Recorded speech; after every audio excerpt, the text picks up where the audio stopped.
I was scraping dried coffee off my counter when I found out the woman I'd loved for half my life was dead.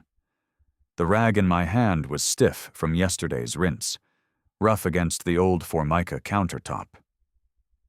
I'd meant to throw it out weeks ago, but like a lot of things in this apartment, it had somehow stuck around longer than it deserved. Outside my kitchen window, the sky hung heavy with early spring clouds, the kind that promised rain but rarely delivered. And from just beyond the fence, I heard her again. "Franklin Ward, your sprinklers are flooding my begonias again." Eleanor Smith's voice came slicing through the morning, like it always did, sharp, high, and seasoned with righteous fury. I sighed and wiped the remaining crust of coffee from the counter. My left knee popped when I stood. 65 years old, living alone, mopping up stains from a machine I couldn't afford to replace. Retirement, I'd always thought, would feel more like peace and less like purgatory. My back window overlooked the slim patch of backyard grass I still tried to maintain. The sprinkler system I'd patched together from leftover parts ticked in protest, one head spinning in the wrong direction entirely. Water fanned across Eleanor's garden bed like it had a grudge. I could apologize again. Maybe I would tomorrow, maybe not. The phone rang. I didn't reach for it. It rang again. And again. Persistent. Impatient. "Franklin Ward," I muttered under my breath and finally picked up the receiver from its wall cradle. "This is Ward." A moment of static. Then a woman's voice, composed and too crisp for this part of Montana. "Mr. Ward, my name is Danica Morrison. I'm an attorney with Morrison and Calhoun, based in downtown Bridger Hollow. I'm calling with regard to Vivian Halstead Ward." My hand tightened around the cord. That name hadn't crossed my ears in a decade, not spoken aloud. Halstead, the name she had taken back after our divorce. What about her? A brief pause, like the woman was measuring her words. "I'm sorry to inform you that Mrs. Halstead Ward passed away on Tuesday evening. The funeral will be held this Friday 2 o'clock at Riverside Memorial Chapel." The world didn't go quiet like in the movies. Instead, Eleanor's angry garden rant continued in the background, and the refrigerator kicked on with a buzz loud enough to mask my breath catching. "I see." My mouth felt dry. "Did you say Tuesday?" "Yes, 3 days ago." 3 days. While I was adjusting irrigation valves and watching reruns, while I was ignoring that old birthday card I kept in my sock drawer. My legs buckled slightly, and I eased into the wobbly kitchen chair, the same one I'd had since we bought this apartment set from Sears in 1989. "You're listed as a beneficiary, Mr. Ward. We'd appreciate your presence for the reading of the will. 4:30 Friday afternoon, at our office, on Maple and 5th. I blinked hard, forcing the words to sink in. "A beneficiary? That must be a mistake." "It is not, sir." I didn't answer right away. My gaze drifted to the corner of the room, where an old coffee mug rested on top of a folded newspaper yesterday's headline about real estate expansion in Sage Heights, the very neighborhood Vivian had moved to after we signed our divorce papers. "Will you be attending, Mr. Ward?" The question pulled me back. "I'll be there," I said. And I hung up the phone. I stayed in that chair for longer than I care to admit. The refrigerator buzzed again. Somewhere outside, Eleanor finally gave up yelling and turned her hose on full blast, probably drenching my fence in retaliation. The sprinkler still hissed out front, soaking her begonias like a spiteful old friend. But I couldn't move. I kept thinking of Vivian, of her voice, her laugh, her anger, her hunger. She had always been hungry for success, for respect, for a version of life that had no room for coffee stains or cracked sprinkler heads. And yet, we had once shared everything, the same roof, the same hopes, the same crib painted together in a cramped living room when Travis was born. I didn't realize I was crying until the drop landed on my forearm.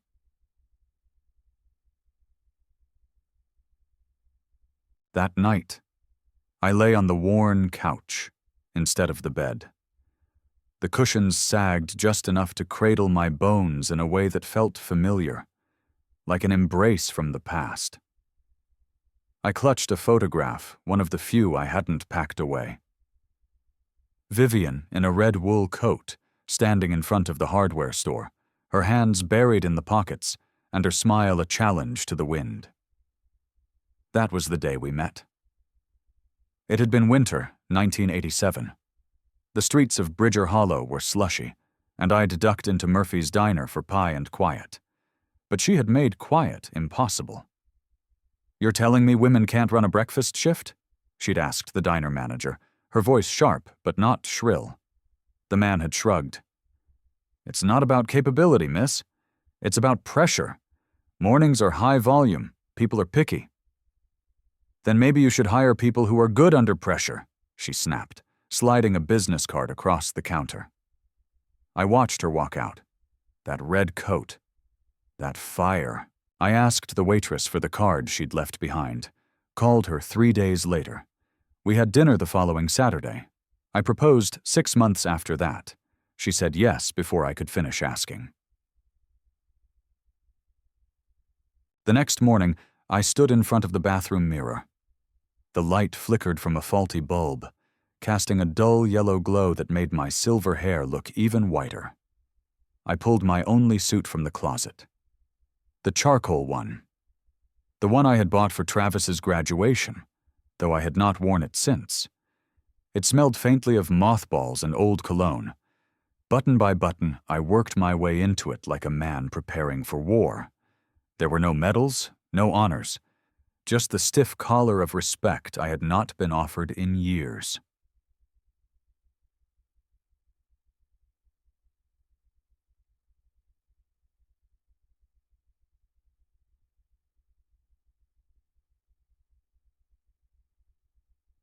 Friday arrived like an apology. Gray skies hung low over Bridger Hollow. The funeral was in 4 hours. I drank instant coffee and burned my tongue. I found myself thinking about Travis. The last time we'd spoken was... God, it had been years. I remembered the call after the divorce, his voice so sharp, so cold. "Mom says you always held her back, that you made her small." That was the day I stopped calling him. Now he was 37, running the company she built, wearing the suits she picked out for him, living in the home she once showed me on a real estate flyer, whispering, "Someday." I finished my coffee and rinsed the cup. The service was at 2. The lawyer's office was at 4:30. All I had to do was show up, pay my respects, let Travis say whatever he needed to say, and then I could go back to my quiet little life of grocery store coupons and off-brand laundry soap. It should have been simple, but I couldn't shake the feeling that nothing about this was going to be simple.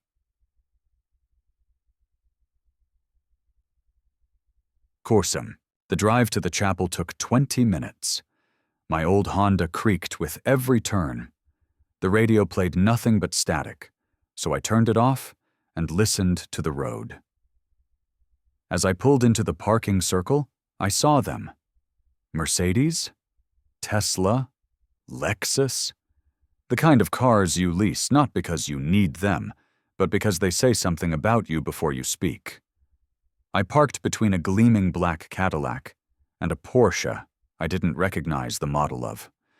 My Honda's paint was peeling on the roof. The wipers had to be manually pushed when they stuck. I looked like I'd arrived from a different century. Maybe I had.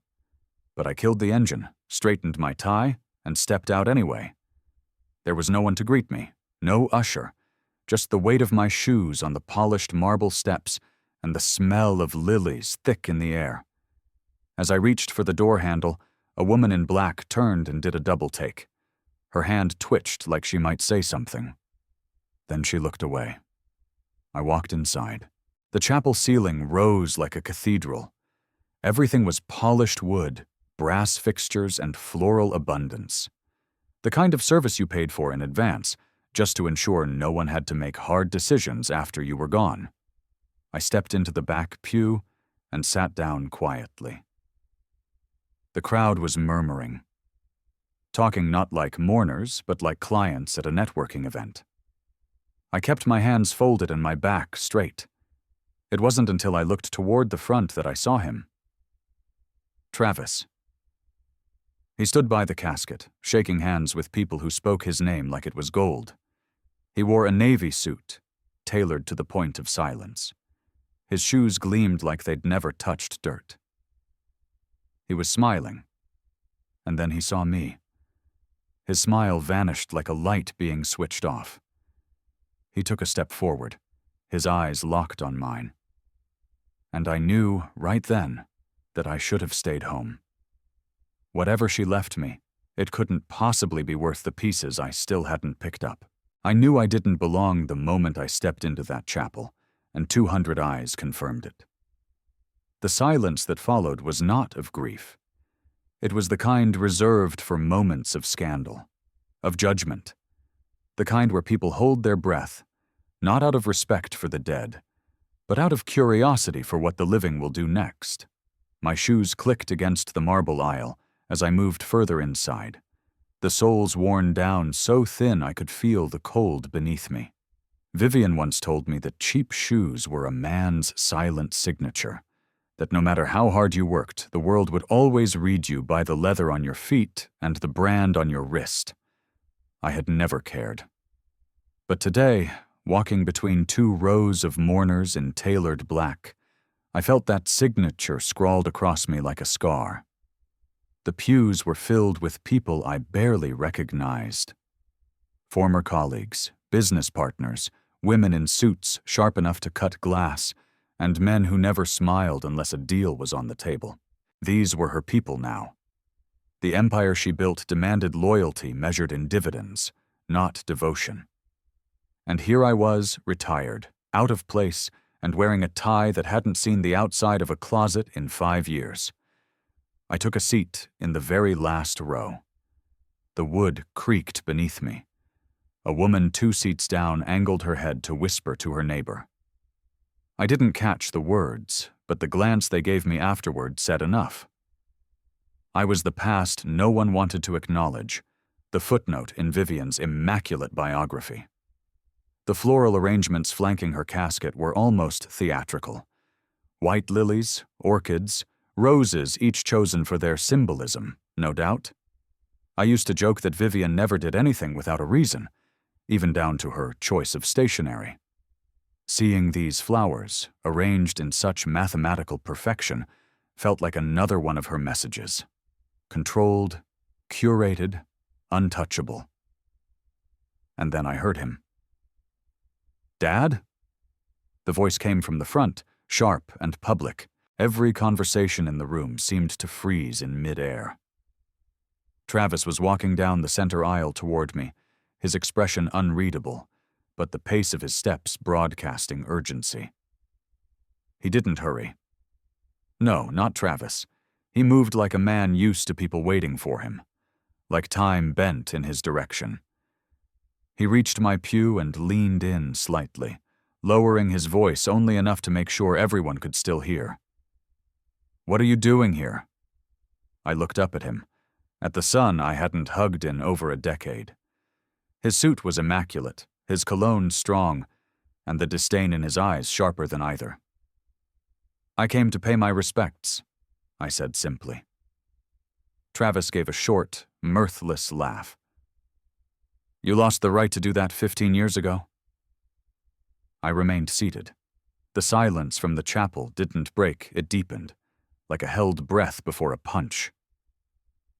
"She wouldn't want you here," he continued. "Maybe not," I said, keeping my voice level. "But I needed to be." His jaw flexed. Behind him, heads had turned. No one spoke, but I could feel the curiosity swelling like a wave. It was the same sensation I'd felt years ago at company parties, when people would smile too broadly and avoid asking what I did for a living. Travis straightened, then turned to face the chapel, raising his voice just enough to carry. "I apologize for the disruption during what should be a time of remembrance." He gestured toward me without looking. "My father seems to have forgotten that divorce means you're no longer family."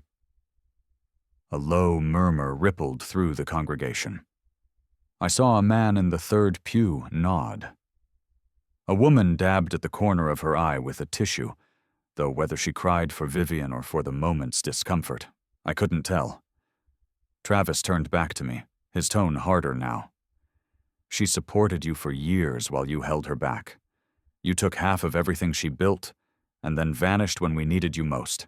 And now you come here, pretending to mourn?" My fingers clenched against the bench, but I did not rise. The urge to respond burned in my chest, but I waited. Let him finish. Let him show them all what success had done to his soul. "You embarrassed her in life," he said, voice rising. "Don't compound it in death." I stood then, not because he asked for it, but because it was time. My knees cracked as I straightened, and the chapel grew still as a photograph. "I'm not here to claim a legacy," I said, speaking not to him, but to the room. "And I'm not here to rewrite the past. I'm here because once, Vivian and I stood in front of our families and promised to stand by each other. Even when it ended, that promise mattered to me." Travis opened his mouth, but I held up a hand. "I'm not here to fight you. I'll sit in the back, I won't speak to anyone. I'll leave when it's over. But don't ask me to pretend she meant nothing. Not to me." He stared at me, and I saw something flicker behind his eyes. Not remorse, not yet, but confusion. As if he had prepared for a different version of me. "The service will begin in 5 minutes, a voice called from the front, an usher, or maybe the funeral director. Travis didn't speak again. He turned on his heel and walked back to the front pew where he belonged, at least for now. I sat down slowly. The chapel, still quiet, seemed unsure of how to proceed. Eyes flicked back to the altar. Conversations restarted in whispers. The eulogy began, delivered by one of Vivian's longtime business partners. Words like trailblazer, visionary, self-made filled the air.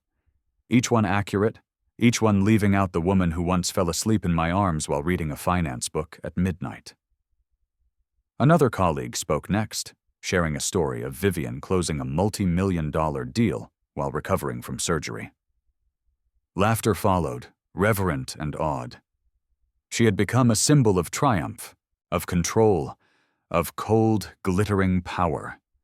Not a word about the backyard picnics, the time she cried when Travis skinned his knee, the way she used to hum when she cooked spaghetti on Sunday nights. I did not cry. I sat still, remembering. When it was over, people rose. Some approached Travis, murmuring condolences, grasping his hand like he were the inheritor not just of wealth, but of myth. No one looked at me. I waited until the last hymn faded, until most of the guests had filed out. My knees ached. The lilies at the front were starting to wilt under the weight of their own symbolism. I turned to go. "Mr. Ward." The voice came from behind me, low and calm. I turned to find a woman in her 50s, dressed sharply, holding a leather folio. "Danica Morrison," she said, extending her hand. "From Morrison and Calhoun. We spoke earlier this week." I took her hand, surprised by the strength of her grip. "Do you have a moment? There are some matters regarding Mrs. Halstead Ward's estate that require your presence. If your son is available, I'd like both of you to come." I blinked. He's not likely to be cooperative. Her expression didn't change. He'll cooperate. He's legally required. A pause, then a nod. She was already walking toward the exit, expecting me to follow. Outside, the clouds were finally beginning to break. A slice of late afternoon sun spilled across the parking circle, warm but indifferent. My car waited beside the Cadillac. Its rear window had a crack I still hadn't fixed. Travis was standing near the curb, surrounded by people in expensive black, smiling again. When Danica tapped his arm, he turned and the smile froze. Danica gestured to both of us. "There's been a change in scheduling. The will reading will begin immediately. I'll need you both to accompany me." Travis looked at me like I was a virus in his bloodstream. Then he laughed a short, bitter thing. "Fine, let's get this over with." We walked side by side down the sidewalk. He did not look at me again. And that's when the estate lawyer asked to speak with both of us alone. He expected millions. I expected nothing. Neither of us was prepared for what came next. Danica's office stood at the end of a tree-lined street just a few blocks from downtown Bridger Hollow. Nestled inside one of those old Victorian homes converted into professional buildings, big windows, weathered white siding, and a porch with too many columns. It looked out of place among the glass and concrete banks that now dominated the area. The sort of building that tried to pretend nothing changed, even as the world passed it by. Inside, the air smelled faintly of lemon polish and old paper. Shelves lined the walls, filled with law books I doubted had been cracked open in years. A grandfather clock ticked steadily in the corner, its rhythm the only sound after the front door clicked shut behind us. Danica led us through a set of French doors into her office.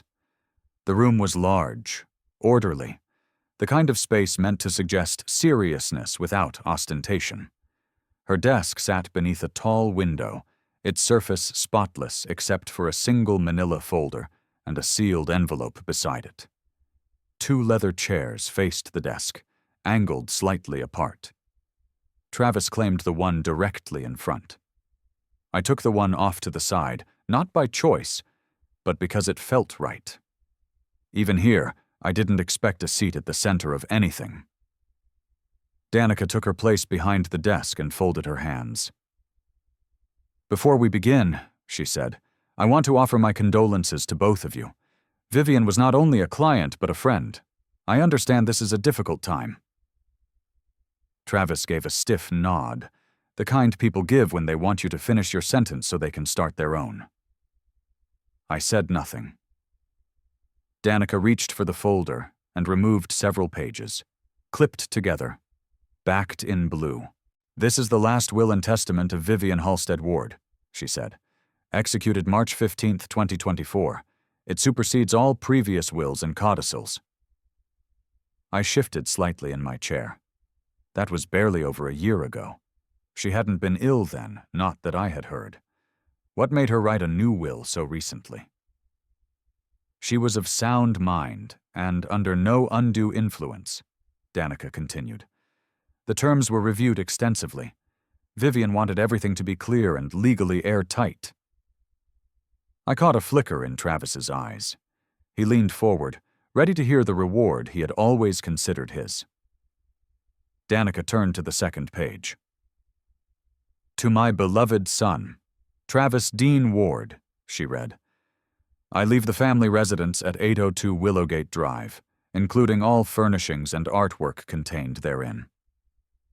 Travis exhaled softly. The house. That alone was worth close to $1 million in that part of town. "Additionally," Danica went on, "I bequeath the sum of $500,000 to Travis, to be distributed from my primary investment account within 60 days of probate." A pause. A flicker of confusion on Travis's face. Not disappointment yet, but a wrinkle in expectation.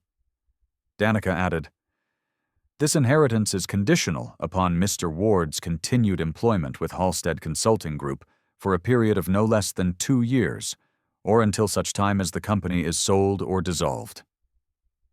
Travis sat back slowly. "Conditions?" he asked, the word sour in his mouth. "What kind of conditions?" "I'm simply reading what your mother set forth," Danica replied. "This was her language, not mine." The temperature in the room shifted. Something beneath Travis's polished surface began to crack. "What about the rest?" he said. "What about her shares, the company, the portfolio?" Danica flipped the page. The remainder of Mrs. Halstead Ward's estate, her investment accounts, real estate holdings, corporate interests, and executive assets are addressed under separate provisions. Travis glanced at me, then quickly away. The notion that I might be relevant hadn't yet entered his mind. Danica continued. To Franklin Lewis Ward. My name felt strange in her mouth, like it had never been meant to sit alongside hers. I bequeath the sum of $33.5 million to be transferred from the primary accounts and securities portfolios previously held by Vivian Halstead Ward. For a second, no one spoke. Then Travis let out a dry laugh. What? I blinked. Did you say? $33.5 million, Danica repeated, her tone neutral. I shook my head. That's not, there has to be a mistake. There is no mistake, she said, lifting her eyes to meet mine. Vivian was thorough. She reviewed these documents multiple times. I couldn't move. My hands, resting on the chair arms, had gone cold. I wasn't breathing right. The number didn't compute. I had lived off pension checks and frozen dinners. 33 million belonged in magazines and hedge fund statements, not in the same sentence as my name. Travis stood abruptly. His chair rolled back and hit the bookcase behind him with a dull thud. No, he said, absolutely not. She wouldn't. She couldn't. This is absurd. There's more, Danica said, undeterred. In addition to the financial inheritance, Mr. Ward has granted controlling interest in Halstead Consulting Group, including all subsidiary companies, properties, and holdings. This transfer includes 65% ownership of all corporate entities and an appointment as chairman of the board of directors. I felt the room tilt. A ringing in my ears rose above the sound of the ticking clock. Travis stared at me, his mouth moving without sound for a moment. What did you do? He finally asked. How did you manipulate her? I opened my mouth, but I had no answer. I haven't spoken to her in 15 years, I said. I didn't even know she was ill if she was ill. Danica folded her hands again. Vivian underwent a full mental competency evaluation before executing this will. I was present. 2 independent witnesses and a licensed psychologist verified her state of mind. This is fraud, Travis snapped. She must have been sick or pressured. There's no way she would give him everything. She did, Danica said. He turned on me, his face flushed red. You think this makes up for it? He hissed. For abandoning us? For being a small, pathetic man she had to carry? I never asked for this, I said. And I never asked her to carry me. You held her back. You wasted her time. And now you're stealing her legacy. I looked at him, and for the first time, I saw not just anger, but panic. Fear, the kind that comes when a man realizes the world he built his identity on might not have been built on bedrock after all. She left a message, Danica said, cutting through the storm. For both of you. Travis snapped his head around. What? She left a personal message, sealed and dated, to be read after the execution of the will. He looked like he wanted to shout again, but stopped himself. I didn't speak. Danica picked up the envelope and set it carefully on the desk. She asked me to read it aloud. Would you like me to read her message now? She'd been dead for 3 days, and yet the moment Danica read her words aloud, it felt like she was sitting right beside me. The envelope looked small in Danica's hands, but it carried the weight of years. She held it with a strange reverence, like something sacred, and for a moment, no one breathed. The room had grown unnaturally quiet, just the ticking grandfather clock, and the faint buzz of traffic beyond the office window. Travis sat rigid, his face flushed and jaw clenched. I stayed still, trying to ground myself in the feel of the leather chair beneath me. I didn't know what was in that letter, but I knew it would change things more than any dollar amount ever could. Danica unfolded the pages slowly. Cream-colored stationery, the kind Vivian used back when she still sent handwritten thank-you notes after dinner parties. I remembered the curve of her handwriting. Sharp, precise. Every loop deliberate, every line an extension of her need for control. Yet even now, facing only her words, I felt the ghost of her presence standing behind Danica's chair. Danica cleared her throat. My dearest Franklin, if you are hearing this, it means I am gone, and you are probably sitting in Danica's office wondering if the entire world has lost its mind. I can see your face even now, eyebrows drawn, fingers resting on your knee, waiting to be told it was all some legal misprint. A few chuckles escaped Danica involuntarily. I looked down. Vivian had described me exactly. I know this inheritance comes as a shock. I know you're probably thinking there's been some terrible mistake that you don't deserve this money or this responsibility. But Franklin, you're wrong. You deserve every penny, and I'm going to tell you why. Travis shifted in his seat, scoffing audibly. Danica ignored him and continued. I never stopped loving you. Not during our worst fights, not during the divorce, not during the years of silence. You tried to save us, Franklin. You begged me to find balance, to slow down, to remember what mattered. I was too proud and too afraid to listen. My throat tightened. I looked away, blinking rapidly as a wave of heat climbed my face. The words struck harder than the inheritance, harder than anything Travis had said. You were right to leave, Danica read, and you were braver than I ever gave you credit for. I built something enormous, but in doing so, I tore down something far more sacred. I let ambition drown the love that had built me.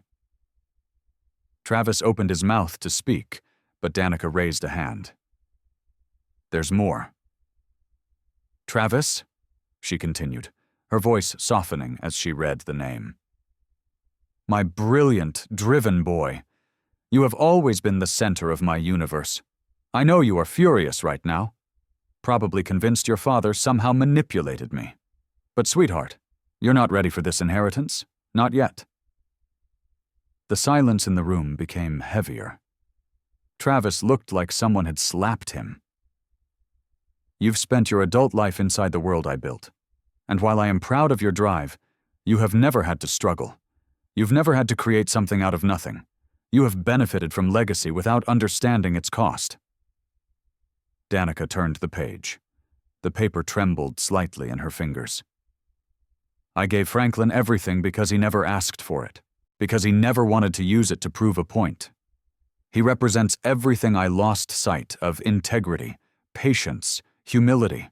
He taught me that love doesn't require applause, that a quiet life can be honorable. And he never stopped believing in that truth, even when I made him feel small for it. I was holding my breath. Across from me, Travis sat frozen. His eyes were fixed on the floor now, not angry anymore, but hollowed out.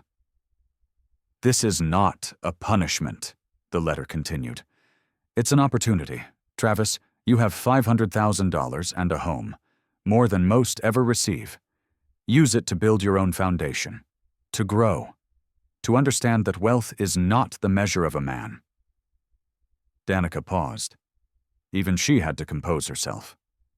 Franklin, I leave this to you not as payment, but as a trust. I trust you to do what I could not, to lead with humility, to protect the people who built this company, and to show our son what grace looks like. My hands trembled in my lap. I felt the old sting of tears gathering, but I didn't wipe them away. I let them fall. Danica read the closing. I hope, in some distant moment, you can both forgive me not just for what I gave, but for what I withheld. This was my way of saying the one thing I never could in life. I'm sorry. Danica folded the letter carefully, her movements deliberate and slow. No one spoke. Travis sat hunched now, his arms crossed tightly across his chest like a shield. His eyes, bloodshot and rimmed with disbelief, stared at the space where the letter had been. The clock ticked. The room breathed around us. Danica placed the envelope on the desk and slid it toward me. "Vivian requested that you keep the original, Franklin." I reached for it, my fingers brushing the paper. It felt warm, alive, like her voice still echoed between the lines. Travis leaned forward, and for a moment I thought he might say something soft, something vulnerable. Instead he said, "She didn't mean that." Danica turned slightly. She wrote every word herself. She was confused, regretful, maybe manipulated. She passed a full mental evaluation, Travis. He looked at me, then not with hate, but with something worse. Betrayal. Not because I had wronged him, but because his version of the story no longer held power. "She knew exactly what she was doing," I said quietly. He stood abruptly. The chair screeched across the hardwood. He didn't push it back in. He just stood there, as if unsure whether to scream or run. Travis whispered, "She's wrong." But his voice cracked like a boy realizing his reflection wasn't who he thought he was. "I want everything audited. She was manipulated. This is fraud." Travis's voice echoed like thunder in a room built for reverence. Danica didn't flinch. Her eyes remained steady on Travis, as though she had already prepared herself for this inevitable storm. The warmth that had softened her during the reading of Vivian's letter vanished, replaced by a firm, professional stillness. Travis stood in the middle of her office, fists balled at his sides, the room now too small for his outrage. His shoulders rose and fell with shallow breaths, and though he wore the tailored suit of a man who had mastered appearances, his composure was crumbling thread by thread. "She was manipulated," he said again, stabbing a finger toward me. "You cannot be serious. She had to have been pressured, blackmailed, even. She would never hand over the company. She spent her entire life building it." Danica took a breath and folded her hands. "Travis, I understand how difficult this is. But Vivian took extraordinary precautions to ensure her wishes would not be questioned." "She was 62, he snapped. "People start losing judgment. She was lonely, maybe confused." "She was sharper than ever," I said softly. He turned on me like a striking viper. "Do not speak to me." I held my ground, my voice low. "You don't want the truth, Travis. You want the story you told yourself all your life to be true." His lip curled. "What would you know about truth? You abandoned her. You abandoned me." I stayed seated. I had no desire to match his anger. "You and I both know she made her choices. I never wanted the life she chased, and I never stood in her way, but I loved her, even when I didn't agree with her. And I loved you, even when you stopped calling me Dad." For a heartbeat, something flickered in his eyes, a flash of the boy I once taught to ride a bike in the alley behind our first apartment. The one who cried when he thought he'd let me down. But the moment passed. Danica's voice cut through the thickening air. "Vivian consulted with 2 independent legal teams. She underwent a full psychological evaluation, documented and signed off by Dr. Elaine Roberts, a court-certified neuropsychologist. Every detail in this will was reviewed, revised, and affirmed under full capacity. Her wishes are legally airtight." Travis turned away, pacing now, a storm in a bottle. "Then I want it all reopened. I want every document, every evaluation, every call record. I want the names of everyone she spoke to. I want to know how this—" He jabbed a hand toward me again, managed to worm his way back into her good graces. I let out a quiet sigh. I didn't. I hadn't spoken to her in 15 years. "Liar!" "I didn't," I said again, firmer this time. And maybe that's the point. Maybe I was the only one who didn't want anything from her. Travis slammed his palm down on the edge of Danica's desk, causing the letter to shift slightly. No, this is theft. This is a betrayal. She built that company with her bare hands. She raised me to take over. She trained me. Danica gently pressed the letter back into place with her fingers. She also watched you become someone who measured love in shares and loyalty in dividends. You think she didn't love me? Travis spat. She gave me everything. My education, my name, my identity. She shaped me. No, I said quietly. She gave you tools. What you built with them that was up to you. He turned to me with venom in his eyes. You think you're so noble, sitting there like some quiet martyr? You don't deserve this. I looked at him without anger. Maybe I don't, but I'm not going to reject it just because it came from someone I never stopped caring about. He stared at me for a long time, and something in him broke. Not loudly, not in rage, but like a bone beneath the skin, a small, sudden shift, the kind that changes the way you walk forever. I spent my whole life trying to make her proud, he said. Every grade, every deal, every sleepless night I pulled with her at the office. And now she's gone and I get a house, a stipend, and you get her legacy? I didn't ask for it, I replied, but I think I understand why she gave it. Travis clenched his jaw. You're a maintenance man, a relic. You don't know the first thing about running a business, much less an empire. I leaned forward, resting my elbows on my knees. You're right. I don't. But I know how to listen. I know how to lead without crushing people. And I know what she valued at the very end, things she forgot about when she was chasing power. He gave a bitter laugh. You think that makes you better than me? No, I said honestly. I just think it makes me someone she trusted. Danica shifted the papers on her desk. Travis, you are entitled to file a formal challenge to the will, though I will caution you, the documentation is airtight. That's not a bluff. It's the truth. Travis straightened his tie, his hands trembling. We'll see about that.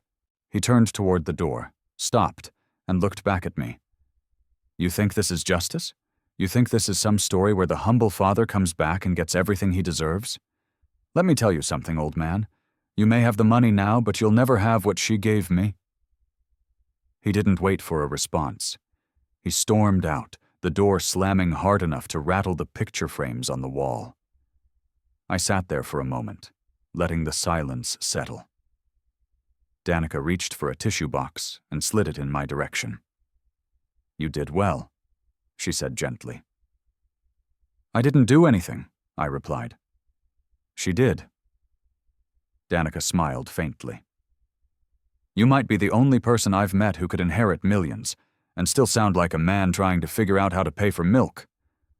I gave a tired chuckle. Old habits. She tapped her pen against her legal pad. There's work ahead, board meetings, transitional paperwork, people to meet, but you're not alone in it. I looked down at the envelope again. I know. She stood, gathering the documents. You can take as long as you need, but when you're ready, we'll walk you through every step. I nodded, the edges of my world still fuzzy, the dust not yet settled. This isn't over, Travis muttered, but the fire had gone out of his voice. The chair she used to sit in was still at the head of the table, polished, untouched, like they were all still waiting for her to arrive and fix everything. The conference room smelled faintly of leather and lemon polish. Morning sun spilled across the wide table, making the glass water pitchers sparkle. The windows behind us framed the city skyline clean, proud, tall. But no building ever felt as cold as this one did without her in it. They'd scheduled the board meeting for 8 o'clock sharp. I was 10 minutes early, dressed in the same charcoal suit I wore to her memorial. The weight of it still clung to my shoulders. Danica had offered to attend with me, but I'd told her no. I needed to walk into that room alone, on my own 2 feet, not as the ex-husband, not as the grieving man, but as the one entrusted to carry something far larger than money. I ran a hand over the dark oak back of her old chair. There were tiny dents in the armrest, probably from her rings. She had this habit of tapping when she thought. That nervous, restless energy, always working ahead of the conversation. She wasn't a woman who waited. And now, oddly, the whole building felt like it was waiting on her. I took my seat to the right of the head. Not in it. Not yet. The board began to file in one by one. Older men in tailored suits. 2 younger women who looked like they stepped out of a Fortune magazine feature. Whispers filled the air like steam rising from coffee measured, cautious. Most of them gave polite nods. Some offered quick handshakes. But no one said what they were really thinking. What was he doing here? I recognized a few faces. Gerald Thompson, head of finance. Vivian had once called him brilliant but slippery. Then there was Nancy Adler, head of branding, who had sent me a lovely card after the funeral. But the rest were strangers, all assessing me with boardroom eyes. One of them, a tall man with icy blue eyes and a voice like marble, cleared his throat. Mr. Bennett, I believe we're still unclear on the nature of your involvement here. We expected Ms. Holloway to pass executive leadership to her son. I nodded slowly. I imagine most of you did. He didn't appreciate my calm. Forgive me, but while we respect the wishes outlined in the will, this company has shareholders and a legacy. We need someone capable of stewardship. Another board member, a woman with sleek hair and gold-rimmed glasses, spoke gently. Vivian didn't make this decision lightly. I trust her instincts. She was grieving, the man replied sharply. Illness clouds judgment. There was no illness, I said. She was clear. You all heard the lawyer? The tests? The evaluations? He waved that off. Regardless, we need leadership, not sentimentality. The word burned. I leaned forward, my voice steady. Leadership is not the same as control. Vivian didn't pick me to manage spreadsheets or run branding strategies. She picked me because she knew the culture of this place had rotted beneath the surface. She saw it, and she knew you wouldn't change unless someone from outside the tower forced you to. There was a shift in the room. Not big, but enough. Some people looked away. Others leaned in. I'm not here to take over your jobs, I continued. I'm here to ask questions you stopped asking. Questions Vivian used to ask before she became too busy to care. Nancy spoke then. What kind of questions? Like why the lowest paid staff haven't seen a raise in 3 years. Why the entire janitorial team was outsourced 2 weeks before the fiscal quarter ended. Or why the maternity leave policy is half the industry standard despite record profits. The tall man scoffed. That's not your concern. It is now, I said quietly. A long pause followed. Then the door opened again. Travis entered. He was dressed like he always was. Flawless suit, silk tie, the smirk of a man who had never once been told no, and believed that was his birthright. But today, his smile was brittle. He nodded to a few of the board members, clapped a shoulder here and there like a politician, then turned to me. Didn't expect to see you in her seat. I'm not, I replied. I'm sitting beside it. He scanned the room. Good, because you won't be sitting there long. The board went quiet again. I filed a formal challenge this morning, he said. To the will, on the grounds of undue influence and diminished capacity. Nancy narrowed her eyes. We all read the evaluations. And a court will read them again, he said coolly, along with every record, every conversation, every signed page. And until that case is resolved, I recommend this board recognize the uncertainty in leadership. I stayed calm. I knew this was coming. I don't want to fight you, Travis, I said. I want to build something better. You want to erase her, he snapped. No, I said. I want to remember the parts of her you've forgotten. He slammed his hand on the table. You're a janitor, a ghost from her past.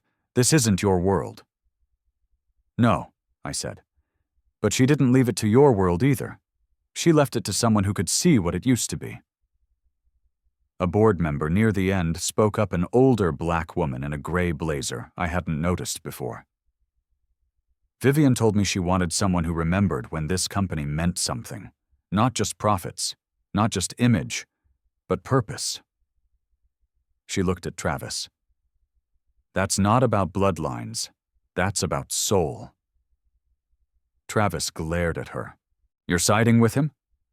"I'm siding with her," she said. He turned back to me. "This isn't over." "I know," I said, "but I'm not going anywhere." For a moment, he just stood there. Then he smiled something cold and calculating and walked out without another word. When the door closed, the board sat in silence. I stood, walked to the head of the table, and pulled her chair out just an inch, just enough. Then I said, "Let's begin." Outside, someone slipped an envelope under the office door. It was addressed to me in handwriting I didn't recognize.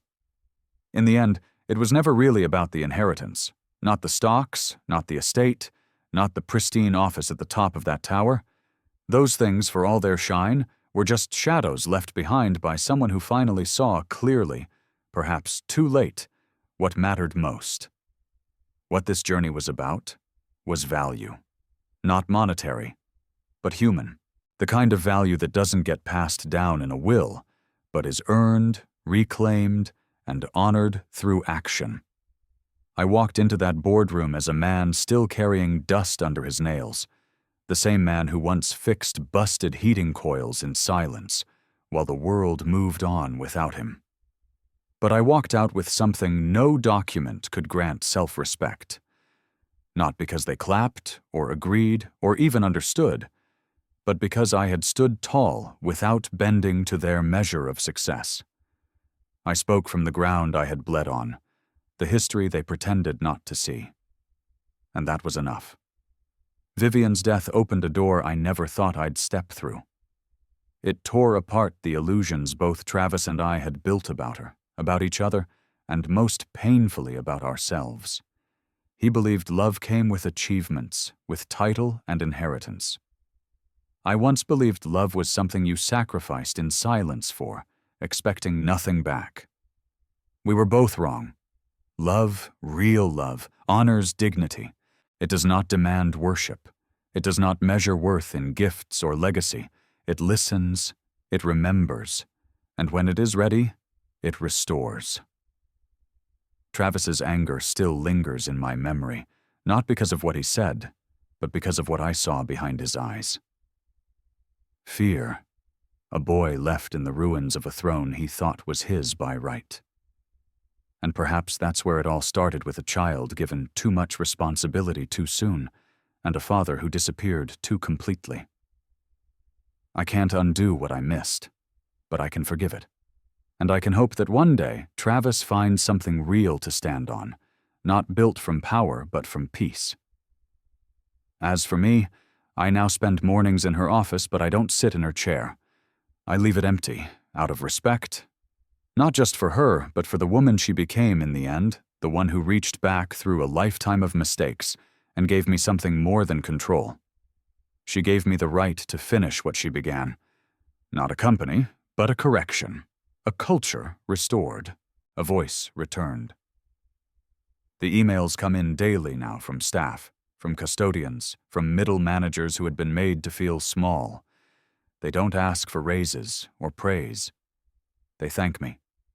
Not because I saved the company, but because I saw them. Because someone like them finally sat in the room. I'm learning every day. I don't have a business degree, but I have something more rare perspective. I know what it's like to be forgotten, to be needed but never acknowledged. And that's why every decision I make now filters through one question. Will the people at the bottom feel it? Will they feel seen? Will they feel safe? Because when Vivian left that empire in my hands, she wasn't just correcting a wrong, She was betting on something rare in this world, that humility could lead, that compassion could direct profit, that dignity could be more powerful than dominance. There are still moments when I wonder if I'm enough, if I'm the right person to wear this legacy. But then I remember the strongest walls are built by those who know what it feels like to live without shelter. And the wisest leaders are often the ones who spent decades walking past locked doors they were never allowed to enter. Now, I hold those keys. To anyone listening who's ever been dismissed, sidelined, or silenced by your own family, let me say this. Your worth was never tied to the title they gave you, the room they left you out of, or the love they conditioned you to earn. You are not what they failed to see. You are what you choose to remember about yourself. And sometimes, the most profound act of justice is not revenge. It's reclaiming the space you were told you didn't deserve and filling it with quiet strength. My philosophy remains simple. They may overlook you, but they cannot erase you unless you let them. If this story moved something in you, leave a number 1 in the comments below. And make sure to subscribe to our channel for the next story, because there's more truth, more justice, and more dignity ahead.